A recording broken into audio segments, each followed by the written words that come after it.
Бисмиллахир-рахманир-рахим. Алхамдулиллахи раббил аламин. Вассалату вассаламу аля расулина Мухаммад ва аля алихи ва сахбихи аджмаин. Ассаламу алейкум ва рахматуллахи ва баракатуху. Біз сіздермен хадистер аясында пайғамбар Мұхаммед Мұстафа саллаллаху алейхи уассаламның ғұмырымен танысуға бастаған болатынбыз. Бүгінгі біздің өтетін сабағымыз пайғамбар саллаллаху алейхи уассаламның адал мен арамға берген маңыздылығы.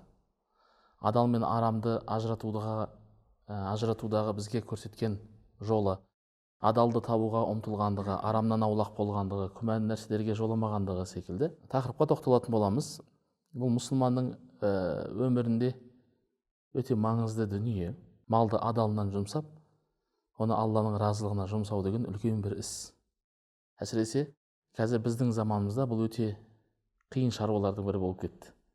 Себеп мұсылманшылықты ұмытып, қайта мұсылманшылықпен қауышып жатқан, әлі шариғаттың үкімдерін толық меңгермеген, адал ас деген нәрсені әлі ұқпаған, адалдан мал табуды көздемейтін, керісінше арам мен адалды ажыратамай, оның бет жүзіне қарамай жинай беретін заманда өмір сүріп жатырмыз. Себебі біз қияметке жақын бір кезеңде ғұмыр кешіп жатырмыз. Пайғамбар саллаллаху алейхи уассаламның кейбір хадистерінде қияметке жақындаған кезде адал асты табудың қиындығы айтылады. Кейбір хадистерде өсімнің кез келген мұсылманның іс-әрекетіне араласатындығын айтылады. Ешбір мұсылманның өсімнен құтыла алмайтындығын айтады. Пайғамбарымыз Мұхаммед Мұстафа саллаллаху алейхи уассалам, білесіздер, әйгілі хадисі бар, мынандай бір хадисі бар. عن النعمان بن بشير رضي الله عنهما قال سمعت رسول الله صلى الله عليه وسلم يقول. Риуайт Нұғман ибн Башир радиаллаху анхумадан былай дейді: мен Алла елшісі саллаллаху алейхи уассалам былай деп айтқандығын естідім. Иннал халала баййинун ва иннал харама баййин. Шын мәнінде адал анық нәрсе, арам да анық нәрсе. Ва байнахума умурун муштабихат ла я'ламухунна кафирун минан нас. Бірақ бұлардың арасында күмәнді істер бар, шүбәлі істер бар. Адамдардың көпшілігі бұны біле бермейді. Фәмен иттақа аш-шубухат фақад истабра лидиниhi ва ардиhi. Кім-кім сол күмәнді нәрселерден аулақ болса, сақтанса, ол өзінің дінін, намысын қорғап қалады, арын. Ва ман вақаға фи шубухат вақаға фил харам. Кім-кім күмәнді істерге түссе, ол харамға түседі. Караи яра хаулал хима юшику ан ярта'a фихи. Ол бір қорықтың маңайында, қорық деген білесіздер, арнайы күзетілетін жерді айтады. Бұл дейді, не қыламыз дейді? Бір қорықтың маңайында мал жайып жүрген қойшы секілді. Малы әні мініп түсіп кетейін деп жүр қорық. Әла ва инна ликулли маликин хима. Мына нәрсені біліп қойыңдар, әрбір патшаның өзінің қорығы болады. Әла ва инна хималлахи махаримуху. Алла тағаланың қорығы, Алланың харам еткендері. Әла ва инна фил жасади мудғатан ида салахат салахал жасаду күллу. Және мынаға мән беріңдер. Денеде бір шайнам ет бар, ол түзелсе бүкіл дене түзеледі. Ва ида фасадат фасадал жасаду күллу. Егер ол бұзылса, бүкіл дене бұзылады. Әла ва хиял қалб. Ол бір шайнам ет, жүрек деп айтқан. Пайғамбар Мұхаммед Мұстафа саллаллаху алейхи уассаламның осы хадистен бастауды жөн көрдік. Себебі пайғамбарымыз Мұхаммед Мұстафа саллаллаху алейхи уассаламның айтып отырған нәрсесі шынымен ақ шариғатты оқуымыз керек. Шариғатты білуіміз керек. Мен сіздерге не тақырып айтып жатырмын? Адал мен арамды ажырата білу керек. Ортасында да не бар? Күмәнді істер бар. Адам адалдан табу үшін адалдың не екендігін білу керек. Арамнан сақтану үшін арамның не екендігін білу керек. Және соның арасында жүрген күмәнді нәрсенің де не екендігінің парқына бара білуі қажет. Яғни мен сізге айтқым келіп жатқан нәрсе мынандай. Мен сіздерге айтқым келіп жатқан нәрсе, бұл іс намаз оқып, ораза ұстаумен бітпейді. Бұл іс намаз оқып, ораза ұстаумен бітпейді. Немесе зекет беріп, қажылыққа барып келумен де бітпейді. Білесіз бе? Бұның ең қорқынышты жері, пайғамбарымыз саллаллаху алейхи уассалам бір хадисінде харам ас жегеннің дұғасының қабыл болмайтындығын айтқан. Бұның тағы бір үлкен қатері бар, қаупі бар. Себебі Алла мен сізді байланыстыратын ортадағы не? Дұға ғана. Егер дұғаңыз қабыл болмаса, сіз кім боласыз? Өзіңіз бір ойланып көріңіз. Дұғаңыз қабыл болмайтын болсаңыз, сіз кімсіз Құдай үшін? дұғаң қабыл болмайтын болса, сен Аллаға керексіз адамсың деген сөз. Рыздығынан қорықпай-ақ қой, Құдай рыздығыңды береді. Алла саған рыздығыңды мұсылман болғандығың үшін бермейді. Алла сені жаратқан мақұлығы болғандығы үшін береді. Алла Рахман деген сипатымен саған да, маған да, Қытайға да, Жапонға да, тауға да, тасқа да, пұтқа да табынып жүрген бәріне береді. Алланың Раззақ деген сипаты мынау мұсылман екен, мынау мұмин екен, мынау мүшрик екен, мынау кәпір екен дегенді ажыратпайды. Өзінің жаратқаны болғандықтан Алла оны рыздықсыз қалдырмайды. Одан кейін мына нәрсеге ойланбаңыздар. Бізде мынандай мұсылмандарда ескіден де қазірден де бір үлкен бір күмән бар. Ол мына күмән. Харам болса, Алла тағала оны неге береді деген. Харам рыздық бар ғой. Біздің Ханафи Матуриди мазхабының имамдары харамды да рыздық деп айтқан. Яғни харамнан табылған малды, асты не деп айтқан? Алланың құлына берген рыздығы деген. Сондықтан рыздықтың да несі болады? Харамы болады, халалі болады. Біздің қазақ халал деген адал деген сөз. Біздің қазақ екі л әрпі қатар келіп қалғанда жақсы көрмейді. Екі әріп қатарынан келіп қалса, екеуі де л әрпі болса жақсы көрмейді. Мысалы, Алла бергенді алда берген дейді. Алла разы болсын дегенді алда разы болсын дейді. Алда разы болсын. Қызылорда жақта әлі сөйтіп айтады, алда разы болсын дейді. Екінші алда не болады? Д болып кетеді. Біздің аналарымыздың бесікке салып әлди-әлдиді негізі Алла негізі. Екі әріп қатар келіп қалғандықтан, соны қазақтар алдыңғы әріпті құртқан, кейінгі екінші тағы л болып қалғандықтан оған д берген. Адал деп отқанымыз сол халал, шариғатта біз айтып отқан халал. Харамның да қазақшасы арам. Тақырыбымызға қайтып оралайық. Харам не деп айттық? Құдайдың берген рыздығы болып табылады. Сондықтан рыздық мәселесінен еш басыңызда ауыртпаңыз. Себебі Алла тағала саған береді. Харамнан да беруі мүмкін, халалінен де беруі мүмкін. Және саған екеуіне де жасауға не береді? Мүмкіншілік береді. Сондықтан мынандай бір ой келмесін. Алла біреуге сұмдық, бір банкир бар, сұмдық ақша тауып жүр, өсімнен пайда тауып жүр. Құдай оған неге береді деген нәрсеге еш ойланбаңыз. Құдай береді оны. Миллиардтап береді. Құдай оған бүкіл дүниені де береді. Проблема емес. Себебі, қайталап айтам, харам бізде не болып есептеледі? Ризық болып, Құдайдың берген ризығы болып есептеледі. Сондықтан біреудің қанша мал тапқандығы маңызды емес Құдай үшін. Айттық қой, біреуге есепсіз береді, өсімнен береді, банкир қалады, анау қалады, мынау қалады, пәре алдырады, үйтіп не істейді? Адамды байытады. Біздің тілмен айтқанда бай етеді Алланы. Аллаға сені бай ету, кедей ету не емес? Соншалықты маңызды дүние емес. Алла үшін ең маңыздысы, Алла тағала Құран кәрімде айтады, бізден дүние сұрағанға біз дүние береміз. Бізден ақыретті сұрағанға ақыретті де береміз. Бірақ дүние сұрағандардың ақыретте несі болмайды? Біздің құзырымыздан алар нәсібі болмайды. Біздің құзырымыздан алар нәсібі болмайды. Сондықтан сіз бен біздің ең басты міндетіміз малды көп табу емес, малды адалынан табу. Және өзіңіздің асырап отқан бала-шағаңызға адал ас беру. Себебі арам асқа біткен ет, Пайғамбар саллаллаху алейхи вассалам бір хадисінде тозаққа басқасынан лайықтырақ болады. Арам аспен біткен ет, өскен дене, қалыптасқан тұлға тозаққа басқасынан гөрі не болады? Лайықтырақ болады. Себеп, тағы бір мәселе бар. Сіз не жесеңіз солсыз негізінде. Ондай әңгіме білесіз ба? Сонда бір теория бар. Қандай ас жесеңіз негізінде сіз солсыз. Күнделікті адал ас ішіп жүрген адам, адал ас тауып жүрген адам, мейлі ол грузчик болсын, құрылысшы болсын, есіктің алдын сыпырып жүрген кісі болсын, машина жуып жүрген адам болсын, бұл маңызды емес ешқайсысы.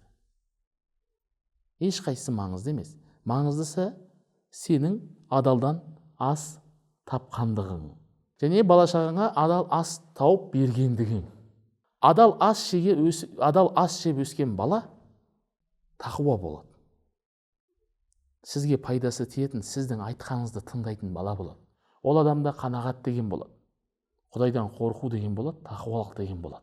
Қазіргі біздің Қазақстанда әке шешелерін балалар тыңдамайды. Сұрақ неге? Ойланып көрдіңіз бе? Байдың балалары мысалы әке шешесі кең қылып жатыр ма байлықтан? Жоқ, қалаған әперіп жатыр. Сол бала ит болып айтқанын тыңдамайды. Сұрақ неге? Жауап біреу-ақ. Сен бұған адалынан ас жегізбегенсің. Жауап біреу-ақ. Және сіздерге айтарым, Құдайдан тілеңіз, үйдегі әйеліңіз ынсапты болсын. Құдайдан қорқатын адам болсын. Әйеліңізге көп тақуалық жайында айтыңыз. Адал ас жеудің маңыздылығын айтыңыз. Адал асты табудың қиындығын айтыңыз. Маңыздылығын айтыңыз. Егер әйел оны түсінсе, сізді есіктен алдында күнде шығарып баратқан кезде үйдің иесі, отағасы, бізге көп болғаны маңызды емес, адалынан әкеп берсеңіз болған деп айтуды үйрету керек. Әйелге де, қызға да, әкемізге де, шешемізге бәріне соны үйретуіміз керек. Себебі үйдегі әйеліңіз жаман болса, адал деген ұғымды түсінбесе, сізді ұр етеді, сізді парақор етеді, сізді оңбаған етеді, сізді зұлымдық жасауға итермелейді, сізді арамнан мал табуға күштейді. Мына жүрген жігіттердің барлығынан сұрашы, қамалған жігіттің кез келгеннен сұрашы, пәремен ұсталған кез келген жігіттің түрмеде жатқанда мен кіргем түрмеде сұрағам, білесің бе не деп жауап береді? Бала шағаның қамы ғой дейді. Жауап біреу-ақ. Бұның барлығын не үшін істеп жүрсің десең, неге пәре алдың, неге сотталдың, неге ұсталдың, неге бұзықтық жасадың, неге банк тонадың, неге деген сұрақтың бәріне жауап біреу-ақ. Бала шағаның қамы. Пайғамбарымыз саллаллаху алейхи уассалам немересі Хусейн бір күні садақаны жеп қойған, садақадан түскен құрманы жеген. Пайғамбар саллаллаху алейхи уассаламға және пайғамбарымыздың әулетіне садақадан ас жеуге болмайды. Хусейн бала ғой. Аузына салған кезде пайғамбарымыз саллаллаху алейхи уассалам жанына жүгіріп келіп, аузындағы құрманы шығартқан. Шығар аузыңнан. Сен білмейсің бе? Біздіге бұны жеуге болмайды деген. Қараңыз, кішкентай немересіне бұны жасаған. Біз кейде ойлаймыз, жей берсін, не қылады, бала ғой, періште ғой деп. Олай болмайды. Сондықтан құрметті мұсылман бауырлар, жігіттер, адалынан мал табуға тырысыңыздар. Адалынан жегізуге тырысыңыздар. Және ең бастысы шариғатты оқыңыздар, шариғат. 5 уақыт намаз оқып жүргеніңізге мәз болып жүрмеңіз. Ораза ұстағаныңызға мәз болып жүрмеңіз. Бұнымен іс бітпейді. Қайталап айтамын, сіз не жесеңіз, сіз солсыз. Сол үшін арамнан ас тауып жүрген адамға бар ғой, адал ас деген нәрсені түсіндіре алмайсың, білесің ба? Мен түсіндіре алмай қойдым, бірнеше адамға түсіндіре алмай қойдым. Мысалы, пәре алуға болмайды десе айтады, ол өзі әкеп беріп тұр ғой дейді, сыйлық деп тұр ғой дейді. Ұқтыра алмай қойдым мен. Ол сыйлық дегенде адам құдаң болса, бұрыннан танысың болса, арасында жүрген байланысың болса. Пайғамбарымыз саллаллаху алейхи вассалам айтады, сіздерге біреу қарыз ақша берсе дейді, сіздер біреу қарыз ақша берсеңіз дейді, сол келіп сізге көлікке мінгізсе, мінді мен, көлігіне мінбеңіз дейді. Қарыз ақша алғанмын, сол сіз маған не істейсіз? Мен сізге айтып жатырмын, мен сізден қарыз алғанмын ғой. Сізге не айтамын? Мен көлігіме мініңіз, бәке қолданып жүре беріңіз деп айтамын сізге. Негізінде екеуміз бір-біріміз оған дейін ондай арамызда не болмаған, сыйластық болмаған. Әлгі ақшаны алғаннан кейін мен сізге сондай сый көрсетіп жатырмын. Оны сен жасауға болмайды. Қарыз ақша берсеңіз, қарыздың өзінің несі бар? Сауабы бар. Сауабы бар қарыз ақша бергеніңіз үшін маған. Бірақ сол қарыздың үстіне экстрный тағы бір нәрсе жасаудың қажеті жоқ. Мен саған бір қызмет көрсетуім керек жоқ. Бонус жасап, бәке-тәке деп сыйлап, оны сізге жасап керек жоқ. Себебі бұл бұдан тыс нәрсе. Пайғамбар саллаллаху алейхи вассалам бұған тыйым салған. Кейбір хадистерінде айтады, егер араларында бұрыннан сыйластық болса, онда еш нәрсе емес дейді. Сосын біздің шариғат бойынша бір елге қази болып барған адам ешкімнен сыйлық алуына болмайды. Біздің тілмен айтқанда сот прокурорлар, әкімдер шариғат бойынша ешқандай подарка сыйлық алуына болмайды. Зекет жинауға барған кісінде ешқандай подарка алуына болмайды бізде. Мысалы, ереке, мынау зекетім, мынау сізге деген сыйлығым болмайды. Абу Ханифа біреуге қарыз ақша берген. Бір шәкірті қайтыс болады, соның жаназасына бармақшы болып шығады көшеде. Келе жатады, күн өте ыстық болады. Сонымен жолда келе жатып, бір көлеңкелейін дейді, қарыз берген кісінің үйінің шарбағына, дуалына барып көлеңкелесем ба деген бір ой келеді. Соны барып басына барып көлеңкелесем қайтеді екен деп. Абу Ханифа әлгі берген қарызымның үстінде тағы қосымша бір нәрсе болып кетеді ау деп қорыққандығынан соның астына көлеңкелемеген барып. Ана көлеңке себебі мен не? Себебі мен оған бір ақша бергенмін ғой, соны пайдаланып не қылайын деп тұрмын? Көлеңкелеп алайын деп тұрмын деп. Сол көлеңке не болайын деп тұр? Менің берген қарызымның үстіндегі бір іс болайын деп тұр. Өсім болайын деп тұр деп қорыққандығынан соның барып қабырғасына, дуалының бар көлеңкесіне кірмеген дейді.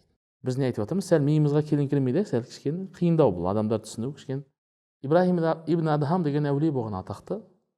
Меккеге қажылыққа бара жатқан кезде Бағдатқа соққан. Бағдатқа соққаннан кейін бір риуаятта Куфада соққаннан кейін жолда кетіп бара жатып бір қалада мешітке түнедім дейді. Мешітке түнегенімде барып ішіне жаттым дейді. Жатқан соң бір ғалым айтты дейді. Бәрі адамдар көп келген соң мынау кім деп айтты дейді жатқан. Ана ғалым айтты, бұл Ибрахим ибн Адхам жатқан атақты ғалымы. Бірақ 40 күн болды оқыған намазының ләззатын ала алмай жүр деп айтты. Ибрахим ибн Адхам атып тұрдым дейді, сөзді естіп. Жанына бардым дейді. Сен қайдан білесің менің 40 күннен бері бұлай болып жүргенімді? Ол маған айтты дейді, мен сенің артында Бағдатта зат сатып алғанда тұрған едім, құрма сатып алып жатқанда. Жерден бір құрма түсті жерге. Сенен бір құрма түсті. Жерде бір құрма жатты. Сол құрманы сен менікі деп алдың, ол сенікі емес еді. Түсіп қалған құрма менің құрмам шығар деп алдың. Содан сен осындай күйге түстің деген. Ибрахим ибн Адхам көлікке мініп, ана кісіні тауып сатып тұрған, қайтып адалдасқан бар. Әңгіме не туралы болып жатыр?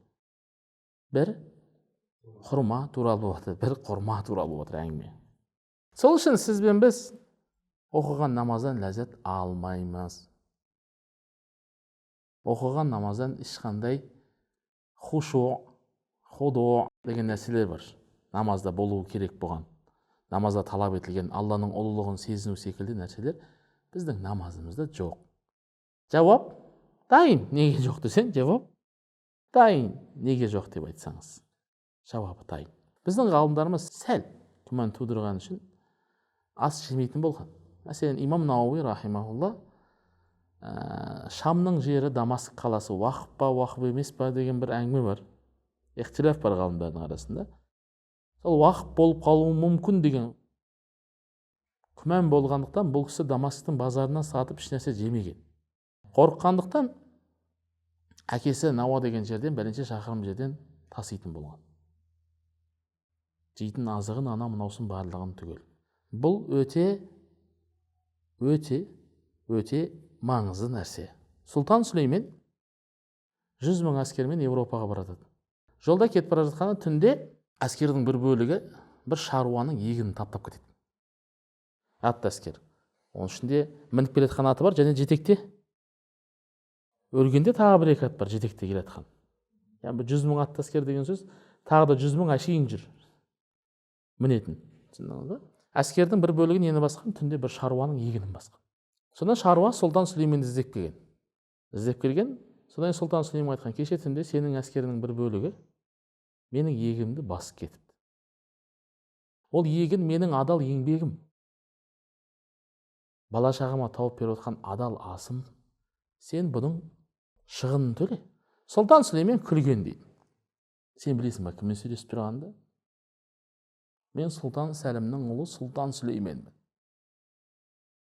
Дүниенің жартысын билеп тұрған адаммын. Ешкім бұл дүниеде менің бетіме келіп бұндай әңгіме айтпайды. Ал мен шығынын өтемеймін деп айтсам, сен кімге барып шағымданбақшысың? Кімге барып шағымыңды айтпақшысың? Сұлтан Сүлеймен менің ақымды бермей жатыр деп. Сонда әлгі шаруа айтқан екен дейді. Мен адал ас жеп жүрмін ғой. Мен бүгін түнде тахаджуд оқып, Құдайға сенің үстіңнен шағым түсірем. Түсіндің бе? Кімге шағымды айтатынды?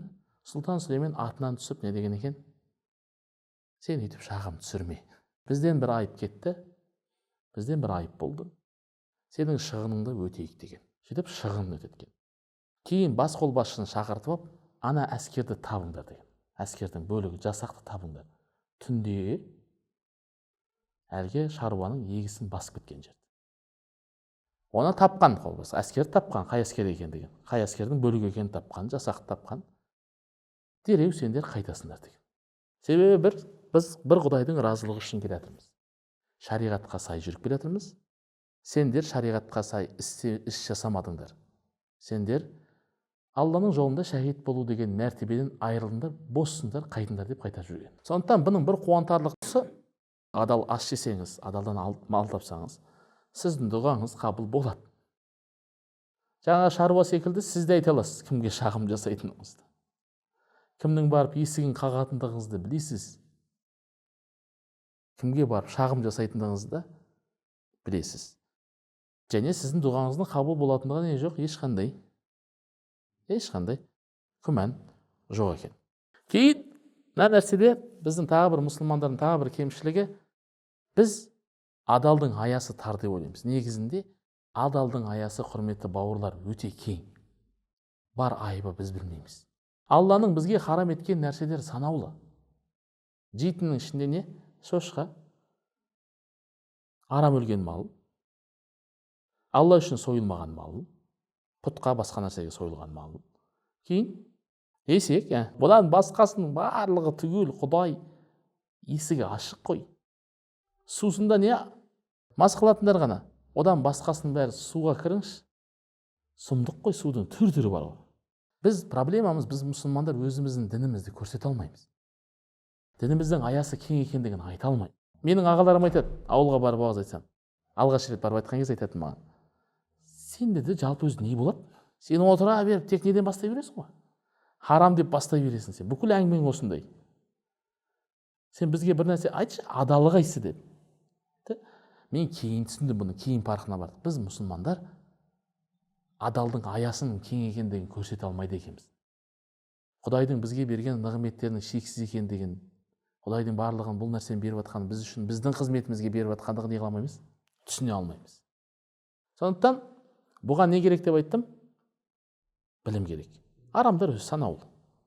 Етте белгілі, сусында белгілі, мал табатын жер белгілі, қай жерден дүние табатындығыңыз белгілі. Бұлардың барлығы шамалы нәрселер. Тағы бір маңызды мәселе, естеріңізде болсын, кез келгенде адалды адал дейтін, арамды арам дейтін тек бір Алла. Кейін оның Расулы пайғамбарымыз Мұхаммед Мұстафа саллаллаху алейхи уассалам ғана. Қалған ешкімнің мына істі адал, мынау харам, мына зат адал, мына зат арам деп айтуға ешкімнің ешқандай құқығы жоқ. Мен солай ойлаймын деген әңгіме жоқ бұяқта. Менің ойымша ол адал деп айта алмайсыз. Немесе зина жасағым келді, бар, ол қыз көніп тұр, мен де көніп тұрмын, нормально деп айта алмайсыз. Мен солай істедім деп айта алмайсыз. Немесе бұл күнә ғой деп айтқан кезде мен мынандайларды көрдім. Мен жасадым дейді. Болмайды деп айтып тұрсам, мен жасадым, болады екен дейді. Осындай ақымақтар да бар. Болмайды деп айтса, мен жасап көрдім, болады дейді. Әлгі нәпсі өзден үлкен болып шайтан мініп алған адам. Айттым ғой, адал дегенде ұққысы келмейді мүлдем. Мәселен, біздің көшеде жүрген жезекше қыздар бар ма Алматыда? Бар, жасырын емес. Не, ыдыс-аяқ жуып, есіктің алдын сыпырып, бір жерге няня болып жұмыс істеуге болмай ма? Біреуге екінші, үшінші әйел болып тұрып, ғұмыр кешіп, адалына мал тауып жүруге бола ма? Болады. Неге бұның ешқайсысын істемейді? Себебі харам тартып тұрады, харам жеңіл болып көрініп тұрады. Нәпсі тартып тұрады. Мен сізге айтайын, адал адам бар ғой, мысалы, мұсылманшылығы дамыған елдерде біздің балалар тыржалаңаш жүгіріп жүреді. 5-ке дейін біздікілер. Түсіндіңіз ба? Біздікілер шауып жүреді. Біздікілер ырза қойды, әпшу бер деп қойды, әпшу береді, жүгіріп жүреді. Мысалы, мұсылман мемлекеттерінде 5 жасар баланың жалаңаш жүргенін көрмейсің. Әпшу бер десең денің заума. Ана бұтын шешем бір көрсетші десең айтады, харам дейді, әуреті ғой, денің заума. Кішкентай баланың өзі. Себебі әкесі дұрыс та, шешесі дұрыс. Әурет дегенде кішкентай кезден мына санасына құйып қойған. Әуреттің не екендігін біледі. Көрсетуге болмайтындығын біледі. Мысалы, біздің жақсы ұстаздарымыз болатын. Мысалы, ұстаздардың балаларынан сұрасаң, саған бәрін айтып береді. Ненің адал екендігін, ненің арам екендігін. Кішкентай кезден-ақ біреудің қызына қарамау деген нәрсені біледі, оған қарауға болмайтындығын біледі. Себебі өзінің қызы бар, өзінің қарындасы бар, әкпесі бар, анаң бар деген сияқты мына санасына не қылып тастаған, түгелдей құйып тастаған.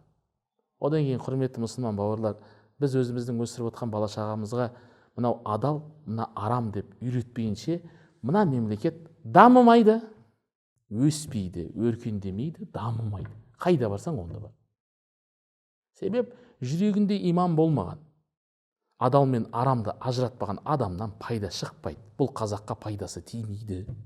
Пәре алуға болмайды дегенді ұқпаған, біреудің ақысын жеуге болмайды дегенді ұқпаған адамнан бұл қазаққа пайда тимейді. Бұл қазаққа жүрегінде иманы бар, адал мен арамды ажырата алатын, зұлымдық жасамайтын, әділеттілік дегенде ар ожданы бар адамның не істейді? Пайдасы тиеді. Тек соның ғана не істейді? Пайдасы тиеді. Мына біздің мұсылман бауырлар тағы бір үлкен кемшілігі, базардың фикхын білмейді. Базардың шариғатын білмейді. Базардың шариғатын білмеген адамға базарға жақындауға болмайды. Омар ибн Хаттаб радиаллаху анху базардың фикхын білмеген адам біздің базарымызға жақындамасын.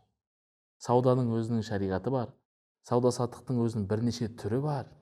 Қайсы жайыз, қайсы адал, қайсы арам, қайсы күмәнді деген нәрселер бар.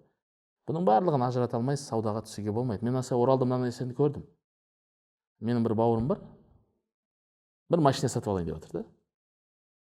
Машина сатып алған кезде ол 4,5 мыңға келісіп тұр иесімен. Басқа бір мұсылман бауырлар келіп, ана жерде сауданы бұзып тұр. Жүр кеттік, бізбен 4,700 беремін дейді. Мен аналарға түсіндіреме қойдым, біз саудаласып жатырық, біз. Түсініп жатсаң, біз кетейік.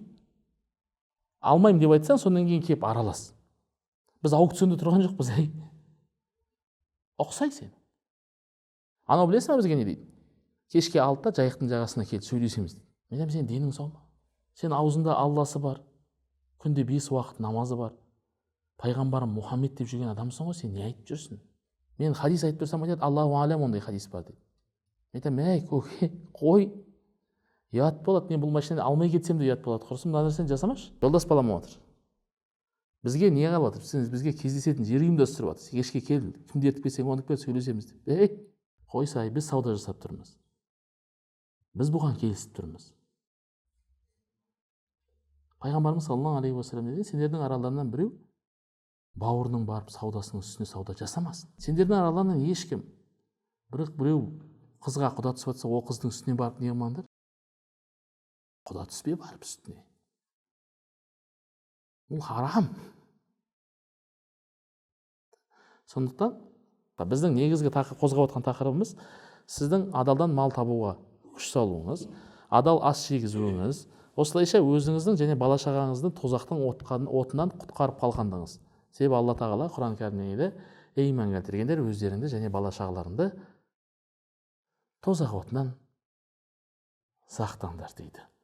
Жаңа айттым, пайғамбар саллаллаху алейхи вассалам бір хадисі бар, сондай мағынада қандай? Харамға біткен ет тозаққа басқасынан жануға лайықтырақ деп айтқан хадисі бар. Субхана раббика раббил иззати амма ясифун ва саламун алал мурсалин валхамдулиллахи раббил аламин.